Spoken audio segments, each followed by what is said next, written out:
Hello नमस्कार सगळ्यांना, मी सुप्रिया शिंदे ब्लॉग्समध्ये तुमचं स्वागत करते।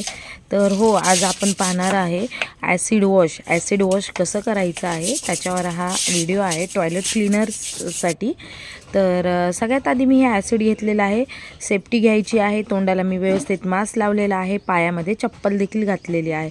ॲसिड हा ज्वलनशील पदार्थ आहे, त्याच्यासाठी खूप सावधगिरीने याचा उपयोग करायचा आहे। लहान मुलं असतील तर लहान मुलांना या गोष्टीपासून अतिशय दूर ठेवायचं आहे आणि आपली पण स्वतःची सेफ्टी घ्यायची आहे। तर अशा प्रकारे मी टॉयलेटमध्ये ॲसिड ओतून घेतलेला आहे। हा व्हिडिओ खूप रिक्वेस्टेड आहे।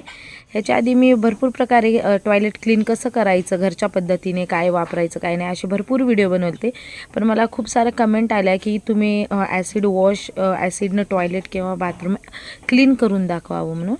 तर मी आज हा व्हिडिओ तुमच्यासाठी घेऊन आलेली आहे।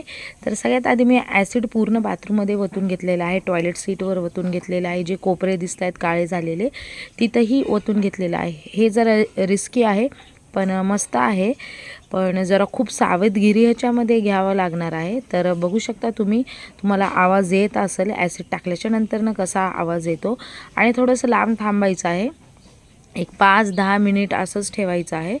पूर्ण फरशीवरचं घाण, टॉयलेट सीटवरचं घाण सगळं ह्याच्याने निघून जातं। टॉयलेट सीटवरचे पिवळे डाग वगैरे सगळे निघून जातात ह्याच्याने। पण थोडंसं सावधगिरी घ्यायची आहे, जास्त जवळ जायचं नाही आहे, कारण ह्याचा जो स्मेल असतो तो खूप स्ट्रॉंग असतो, नाकावाटे आपल्या छातीपर्यंत जातो आणि खूप वेळ खोकला येतो। त्याच्यासाठी खूप सावधगिरीनं हे करायचं आहे। आणि मे बी तुम्ही आठवड्यातून एक वेळेस जरी केला तरी चालेल। आता थोडासा स्मेल कमी झालेला आहे, मी आता सगळीकडे निरम्याचं पाणी टाकून घेते, कारण ॲसिडचा जो प्रभाव असतो हा निरम्याच्या पाण्याने कमी होतो। म्हणजे जे जळजळ असं होतं ते जरा ह्याच्याने कमी होतं आणि प्लस आपल्याला क्लीन करण्यासाठी पण निरम्याच्या पाण्याचा उपयोग होतो। तर बघा, जिथे जिथे ॲसिड टाकलेला आहे तिथं मी आपला जो टॉयलेट घासायचा ब्रश असतो तो घेतलेला आहे। आणि बघा, हा जास्त घासायची गरज नाही आहे, थोडंफार घासायचं आहे। हा कोपरा तुम्ही पाहिला असणार आहे किती घाण झालता, तर तिकडे मी ॲसिड ओतलेला आहे आणि निरम्याचं पाणी ओतलं होतं। तर बघा कसं क्लीन, ऑलमोस्ट अर्धं तर म्हणजे घासणं पण झालं नाही, पण क्लीन झालेलं आहे। निरम्याचं पाणी अजून ओतून घेतलेलं आहे मी।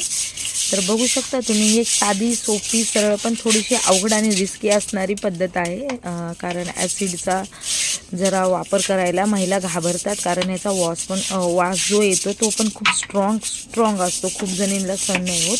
पण मी तोंडाला मास्क वगैरे लावला असल्यामुळे मला काही त्रास नाही झालेला आहे। आणि बऱ्याच वेळानंतर मी आतमध्ये हे क्लीन करायला गेलेले आहे। आंघोळीच्या आधी ही कामं करायची आहे, आंघोळ झाल्याच्या नंतर अजिबात ही कामं करायची नाही। जेव्हा तुम्ही ठरवायचंच आहे की आज बाथरूम क्लीन करून आणि मगच आंघोळीला जायचं आहे, कधीसुद्धा ही गोष्ट लक्षात ठेवायची, कारण टॉयलेटमध्ये एवढे सारे जम्स असतात ते आपल्या अंगावर चढतात। आणि इथं तर आपण टॉयलेट क्लीन करतोय, तर आंघोळीच्या आधीच टॉयलेट क्लीन करायचं, कधीही लक्षात ठेवायचं। ॲसिड असू या इतर कोणत्याही गोष्टींना असू द्या, पण आंघोळीच्या आधीच क्लीन करायचं आहे। तर बघू शकता तुम्ही किती घाण निघालेलं आहे सगळीकडनं, टॉयलेट सीटवरचं आणि आजूबाजूच्या गोष्टी ज्या आहेत त्या सगळ्या क्लीन झालेल्या आहेत, खूप स्वच्छ निघतं ॲसिडनं, बघू शकता तुम्ही।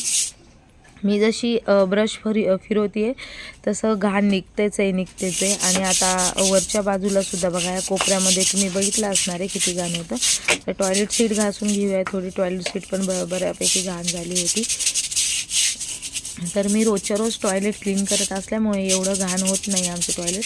आणि जेव्हा केव्हा आपण टॉयलेट बांधणार असतो तेव्हा त्यावेळेस ज्या टॉयलेट सीट असतात त्या पांढऱ्या बसवण्याऐवजी अशा फेंट कलरच्या बसवायच्या, म्हणजे त्या घाण पण होत नाही आणि जरी घाण झालं तरी एवढं उठून दिसत नाही, कारण व्हाईट सीट ज्या असतात त्या खूपच उठून दिसतात टॉयलेट सीट।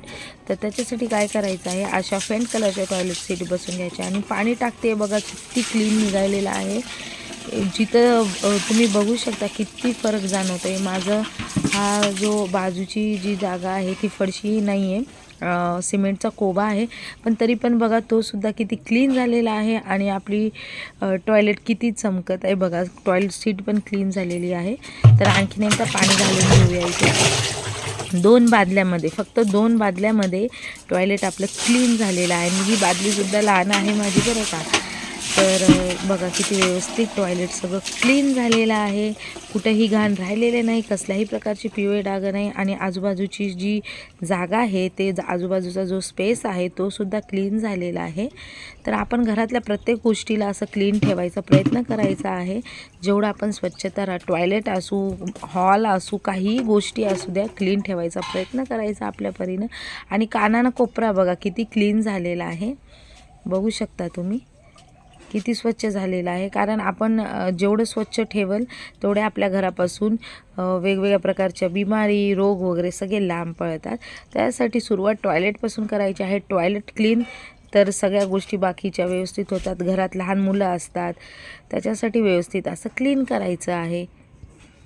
तर अशा प्रकारे ॲसिड वॉश कसं करायचं टॉयलेटच आपलं, तर मी तुम्हाला एक साध्या सोप्या सरळ पद्धतीने दाखवलेलं आहे. व्हिडिओ आवडला असेल तर माझ्या चॅनलला सबस्क्राईब, लाईक आणि शेअर करायला विसरू